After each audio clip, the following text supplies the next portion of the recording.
स्वयं दर्शनम से परम ज्ञान तक के लिए जाने के लिए हम पहले पार्ट में 3 बोधों की चर्चा कर चुके हैं। प्रथम बोध, द्वितीय बोध और तृतीय बोध। प्रथम बोध में मन, द्वितीय बोध में वाणी और तृतीय बोध में हमारे कर्म। हमारे चौथे बोध, पांचवें बोध, छठा बोध और सातवां बोध परम ज्ञान तक जानने के लिए पहुंचने के लिए आज हम उस पर विस्तार से चर्चा भी करेंगे, जानेंगे भी। जैसे चौथा बोध है हमारा स्वयं दर्शनम की, जो चौथा बोध है वो है प्रकृति, यानी स्थूल जगत, मूर्त रूप।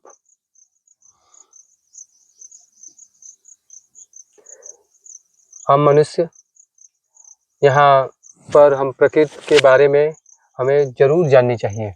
ये प्रकृति के बारे में अथाह जीव जंतु, प्रकृति, पेड़ पौधे, मनुष्य, सभी के बारे में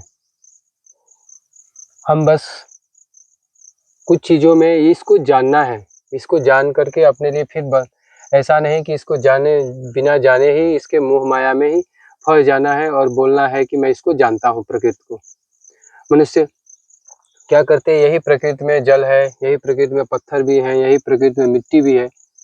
यही प्रकृति से प्राप्त करके पत्थर से कुछ मूर्तियाँ बनाते हैं, मिट्टी से मूर्तियाँ बनाते हैं और फिर उसमें ही वो फंस करके रह जाते हैं। उसमें फंसना नहीं है। उस मूर्ति को बनाए हैं, उस मूर्ति को बनाने के उद्देश्य क्या है, उस मूर्ति से हमको क्या सद्ज्ञान प्राप्त हो रहे हैं, हम उस मूर्ति से क्या सद्ज्ञान प्राप्त करके इस विश्व का कल्याण कर सकते हैं, यानी कि उस मिट्टी और पत्थर से भी हमको क्या गुण कर्म स्वभाव मिलेंगे जिस आकृति को हम सांचा में ढाल रहे हैं। तभी मूर्त रूप वो फलदायी होगा, वो प्रकृति भी तभी फलदायी होगा, नहीं तो हम उसी में और नीचे गिरते चले जाएंगे। तो हमारे मूर्त रूप में, क्योंकि उस पत्थर और मिट्टी से बनाई हुई मूर्ति को किसी न किसी व्यक्ति ने उसको आकृति दे दिया है। ये शरीर भी एक मूर्त रूप है। इस शरीर को भी मनुष्य ने ही बनाया है। कहीं दो स्त्री और पुरुष के मिलने से ये शरीर उत्पन्न हुआ है। इसको ईश्वर की इसमें खेल नहीं, उसने बना दिया है शरीर। लेकिन ये जानना है कि हम शरीर नहीं हैं, हम चेतन हैं और चेतन होने के बाद पता चलती है कि हम प्रकृति से अलग हैं, प्रकृति से हम आगे हैं, हम प्रकृति से कुछ और करने आए हैं प्रकृति में। तो इस जो चौथा बोध है प्रकृति, उस प्रकृति को हमें जाननी है। उस प्रत्येक चीज़ों में भेदभाव नहीं करनी है। ये प्रकृति का क्या है, कैसे है, इस चीज़ पर आपको हमेशा जाननी रहनी है। इसीलिए जो चौथा बोध है हमारा, स्थूल जगत को जानना, ये पूरे ब्रह्मांड है, स्थूल है, पूरी नेचर है, प्रकृति है, इस चीज़ को जानना है। क्योंकि आप ये है नहीं, आप ये शरीर है नहीं, और जब शरीर है नहीं तो क्योंकि ये शरीर तो नेचर से ही बनी है, प्रकृति से बनी है, तो आपको प्रकृति को जानना है। ये हमारे चौथे बोध हैं। आप प्रकृति को गहराई से गहराई तक जानिए। जो हमारे वैज्ञानिक भी इस प्रकृति पर पहले बैठते हैं, ऋषि मुनि महर्षि भी बैठते थे, रिसर्च करते थे। तो आप भी पहले कीजिए, फिर इसे आगे निकलेंगे। ये जब चौथा बोध आप पूर्णतया कंप्लीट हो जाएंगे आपके, तो आप अगला कदम बढ़ाएंगे स्वयं दर्शनम के पांचवा बोध की ओर। पांचवा बोध में है हमारे जप और तप, जो प्रायः सभी लोग जप तप करते रहते हैं। तो जप का मतलब होता क्या है? जप में ले लेते हैं, मंत्रों का जाप करते हैं, कोई नाम का भी जाप करते हैं, कोई प्रणव जाप भी करते हैं। जाप में स्वाध्याय भी आ सकते हैं। स्वाध्याय मतलब कि कोई भी बाह्य ज्ञान, कोई भी पुस्तकों का ज्ञान प्राप्त करना। जाप का काम क्या है? इस प्रकृति से ऊर्जा को प्राप्त करना, एनर्जी को प्राप्त करना, ताकि इस शरीर को एक अलग से ऊर्जा प्राप्त हो, दिव्य ऊर्जा प्राप्त हो। तो उस ऊर्जा को प्राप्त करने के लिए हमने मंत्रों का आवाहन किया, नाम जप किए, प्रणव जाप किया, ताकि इस शरीर से हम इस शरीर से ऊपर उठने की शक्ति को प्राप्त करें। इस प्रकृति से ऊपर उठने के लिए ही मंत्रों का काम है, जप का काम है पूर्णतया। तो जप का ये काम नहीं कि केवल एक नाम ले लिए, उसी को आप रटते रहे, जीवन भर उसी में आप फंसते रहे, उसी को कोई गलत बोल दिया तो आप उसी में झगड़ा करते रहे कि ये मैं जपता हूँ, वो नाम कैसे गलत हो सकते हैं। नाम का काम है केवल इस प्रकृति से इस मन स्थिति को ऊपर उठाना। वो नाम बस सहारा है, वो नाम का कोई औचित्य नहीं हो सकता है। वो सहारा कभी भी समाप्त हो सकता है, दूसरे सहारा आ सकते हैं, क्योंकि नाम बदलते रहते हैं। तो जो नाम आप लिए हैं उसमें भी आपको कट्टरता नहीं रखनी है, वो केवल आपको मन को एक स्थिर स्थिति में लाने के लिए है। मंत्र का काम है एक स्थिर स्थिति में मन को लाए, ताकि आपके स्थिर पानी में ही नीचे का कीचड़ दिखते हैं। जब आपका मन स्थिर हो जाएगा मंत्रों से, जप से, प्रणव जाप से, तो आप इस ब्रह्मांड के, इस प्रकृति के सभी चीज़ों को साफ साफ देख सकते हैं। यही जप का काम है और इसी में स्वाध्याय होते हैं, बाह्य पुस्तकों का ज्ञान होता है। तो आप जाप का मतलब उसमें फंसिए मत, उसमें नामों में मत फंसिए कि बस केवल नाम को कोई गलत बोल दिया तो उसके लिए आप पूरे विश्व में झगड़ा कर रहे हैं कि जो मैं नाम पाया हूँ वो नाम सबसे सर्वश्रेष्ठ है, उससे दूसरा नाम कोई सर्वश्रेष्ठ हो ही नहीं सकता। तो आप फिर ये पांचवें पैदान तक में ही रह जाएंगे। हो सकता है पांचवें पैदान से नीचे में चले जाएं, प्रकृति को भी न जान पाएं और इसी में आप फंसे रह जाएं। तो आप जैसे पांचवें पैदान प्रकृति को जान पाए, प्रकृति से चौथे पैदान से पांचवें पैदान में आए, जप में आए, तो जप में जब से आप क्लियर ये जान पाए कि जप का काम है हमारे मन स्थिति को शांत करना, ताकि पूरे प्रकृति को साफ साफ देख सके, पूरे ब्रह्मांड को साफ साफ देख सके और जान सके इसके ज्ञानों को, और फिर ऊपर उठ सके। तो जप हो गया ये। जप के बाद आता है तप, उसके साथ में पैरेलल चलता है वो तप। तो तप का काम क्या है? तप का ये काम नहीं कि आप शरीर को कांटे पर सो रहे हैं, कांटे पर चल रहे हैं, बस शरीर को कष्ट, ये शरीर को कष्ट दे रहे हैं। शरीर को कष्ट वो लोग देते हैं जो समझते हैं कि मैं शरीर हूँ। आप शरीर से बाहर निकल चुके हैं, प्रकृति से बाहर निकल रहे हैं, तो ये सोचिए कि आप ये शरीर है नहीं। इसको कष्ट देने की जरूरत नहीं, इसको सम स्थिति में रखने की जरूरत है, ये जीवन को समभाव रखने की जरूरत है। तभी एक मधुर स्वर, मधुर ध्वनि निकलेंगे। जैसे एक शंख है, अगर शंख को तेजी से अगर उसमें फूंक मारेंगे तो भी ध्वनि नहीं निकलते, अगर धीरे से भी ध्वनि मारेंगे तो भी उसमें आवाज नहीं निकलते। और एक संयमी एक बीच की आवाज निकालेंगे, न ज्यादा तीव्र न जहीं ज्यादा धीमा, तो शंख से एक मधुर ध्वनि निकलती है। तो जीवन भी वैसे ही है, तप का मतलब ही वही है कि न ज्यादा तीव्र और ना ही ज्यादा कम, ना ही ये जीवन को ज्यादा लूज कीजिए, ना ही ज्यादा टाइट। एक संयमी जीवन जीना ही तप है।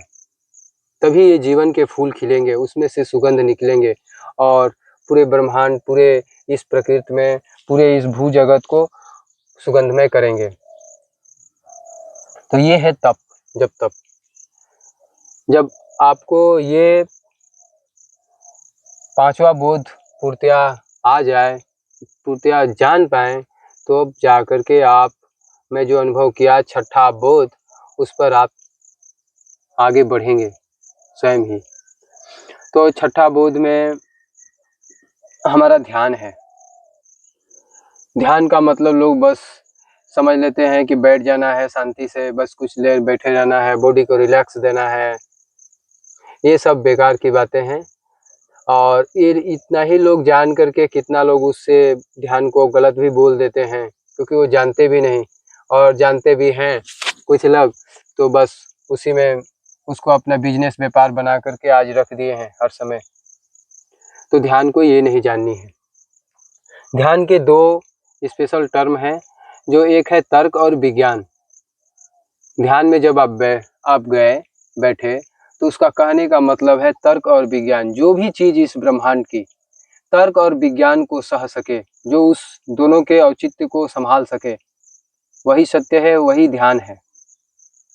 और ध्यान में पूर्तिया इस ब्रह्मांड के प्रत्येक नॉलेज को लेते हैं और उस पर अध्ययन मनन चिंतन चलनी चाहिए चेतन जगत में। ये है ध्यान। ध्यान का, और ध्यान का ये भी है कि आप इस ब्रह्मांड के प्रत्येक प्रश्नों को, जवाब को लिए और आप ढूंढने निकले जवाबों को। जब आप प्रश्न के उत्तरों को ढूंढ रहे हैं, जस्ट वही ध्यान है। उसी को हमारे ऋषि मुनि महर्षि श्रेष्ठ जनों कुछ देर शांत में बैठ जाते थे और उसी को खुद से अंदर से उस प्रश्न के उत्तर को ढूंढते थे।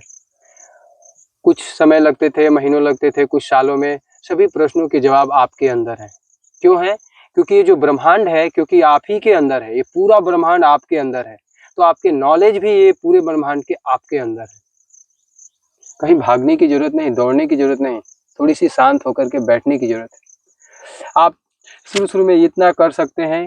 मंत्र जप का भी यही काम है कि आपको पहले बैठना सिखाए कुछ देर एकांत में, क्योंकि आप ये प्रकृति से इतने बच चुके हैं कि एकांत में आप बैठ भी नहीं सकते। तो आप बैठेंगे कम से कम 24 आवर में आप 24 मिनट सुबह और 24 मिनट शाम, 2 टाइम आप बैठिए। और पहले तो जप ही करते हैं, जस्ट उसके आगे निकलते हैं तो जब ध्यान में आते हैं तो वो 24 आवर हम ये ढूंढ पाते हैं कि हमारे जो प्रश्नों के जवाब हैं, आप देखेंगे कुछ समयों के बाद आप खुद ही उस सभी प्रश्नों के जवाब ढूंढ पाएंगे।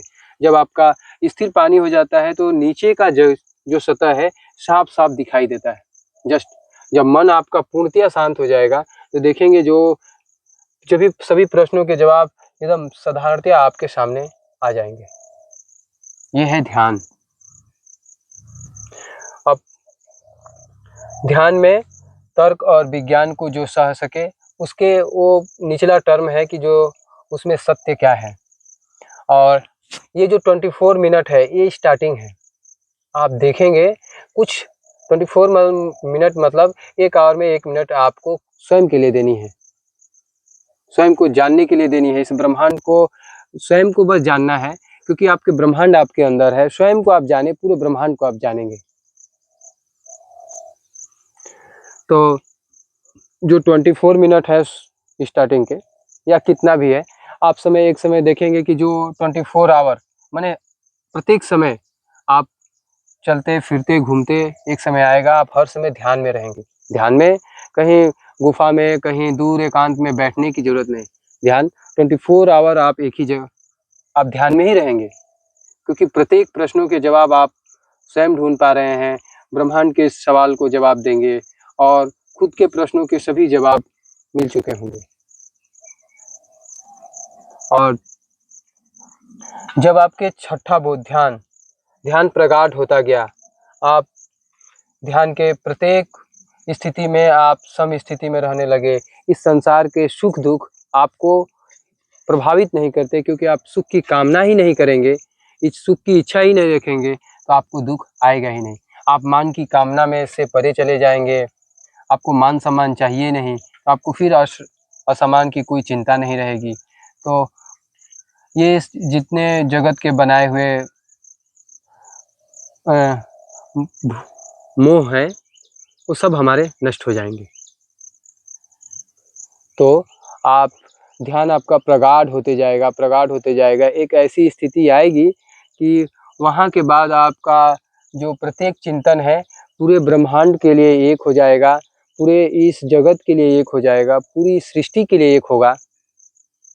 उस समय आप देखेंगे कि आपको कोई भी इच्छाएं, कोई भी विचार आपको हिला नहीं सकते, क्योंकि आप उस समय परम शांति, परम सत्य और परम ज्ञान में आप जाके लीन रहेंगे। इस जगत की कोई चीज़ नहीं है जो आपको प्रभावित करेगी, क्योंकि आपको सभी प्रश्नों के जवाब मिल चुके होंगे और आप उस परम ज्ञान को, परम सत्य को जान सके होंगे। जहाँ मैं गया हूँ, जहाँ जा कर के मैं अनुभव करता हूँ, यहाँ जा कर के सभी शक्तियों के साथ मिलाप होती है। सभी जो इस ब्रह्मांड में जो भी मिथ्या आचरण फैलाए हैं लोग, वो आप साफ साफ देख सकेंगे, क्योंकि आपकी पूर्णतया आपके मन स्थिर हो चुके हैं और आप पूरे अंदर के पूरे विचारों को, पूरे ब्रह्मांड के विचारों को साफ साफ देख सक रहे हैं। तो ये स्वयं दर्शनम के द्वारा परम सत्य तक जाने के लिए, परम ज्ञान तक जाने के मार्ग हैं, बोध है। हमारे सप्त बोध हुए थे, जो बोध पहले मन से स्टार्ट होते हैं, फिर वचन में हमारे परिणित होते हैं, फिर कर्म हमारे परिणाम होकर के फल दिखाते हैं। जो हमारे चौथे बोध है, प्रकृति इस स्थूल जगत में बताती है कि स्थूल जगत में भी कट्टर होने की जरूरत नहीं। इस मूर्ति में, इस शरीर में, उस पत्थर में, उस मिट्टी में कट्टर होने की जरूरत नहीं। नाम जप में भी कट्टर होने की जरूरत नहीं। प्रत्येक चीजों को स्थिर भाव से होकर के देखने की जरूरत है। चेतन जगत में आप चेतन हैं, इस प्रकृति में घबराने की जरूरत नहीं है। जब तब से ऊपर उठेंगे तो ध्यान को जानेंगे, छठा बोध है। और ध्यान की जब आप हर पल में ध्यान हो जाएगा, हर पल में आपकी प्रकाश की घटना घटेगी। हर समय आपके आसपास प्रकाश ही प्रकाश होंगे, जो आपके साथ मिलाप होंगे वो भी प्रकाश हो जाएंगे। तो ये है परम ज्ञान। आप जिसके साथ रहेंगे वो सब परम ज्ञान में ही घटित हो जाएंगे। अभी क्या है, आप एक शरीर को लेकर के ये जगत में कार्य कर रहे हैं। जब आप परम ज्ञान, परम शांति, परम सत्य में चले जाएंगे तो आप हो सकता है हजारों, लाखों, करोड़ों दिव्य आत्मा स्वरूप शक्तियों को लेकर के आप काम करेंगे। तो हजारों, लाखों जो ये शरीर है, ये स्थूल जगत की, ये सब कार्य करेंगी जगत में। तो अभी आप जो हैं, शरीर तो है नहीं, क्योंकि आप शरीर से बस ये आए हैं इससे काम लेने, इस जगत में आए और आप इससे काम करवा रहे हैं जगत कल्याण का। अब आपका है कि ये शरीर के माध्यम से बहुत सारे हजारों, जितनी हो सके जगत कल्याण के काम करवाने हैं। वो भी आपको करने नहीं है, इस जगत में आपको कोई भी काम नहीं करने हैं, क्योंकि आप काम करेंगे तो ही तो अहंकार आएंगे। आप कुछ भी इस जगत में काम करते नहीं, वो केवल आपकी शरीर करती है। आप केवल करवाने वाले हैं, आप केवल उसमें चेतना जागृत करते हैं कि तुमको ये संसार के कल्याण करने हैं। आप करते हैं, फिर हजारों, लाखों दिव्य आत्माएं, दिव्य शक्तियां उसके साथ मिलती हैं, सभी जन मिलते हैं और सब दिव्य कल्याण के काम करते हैं। यही मेरा संदेश है स्वयं दर्शनम के सप्तबोध का। आप भी इसको अनुभव कीजिए, जानिए, परम सत्य तक पहुँचिए और जगत के कल्याणों में लगिए। आपको कोई कल्याण का मार्ग नहीं बताने, कोई कल्याण तक पहुँचाने वाला नहीं है। मार्ग सभी बता सकते हैं, लेकिन आपको चलना स्वयं पड़ेगा। उसमें मार्गदर्शन में मैं आपका हर समय हाथ पकड़ने के लिए तैयार हूँ कि आप गलत में न जाएं और हमेशा जगत के कल्याण में लगे रहें। सभी को धन्यवाद।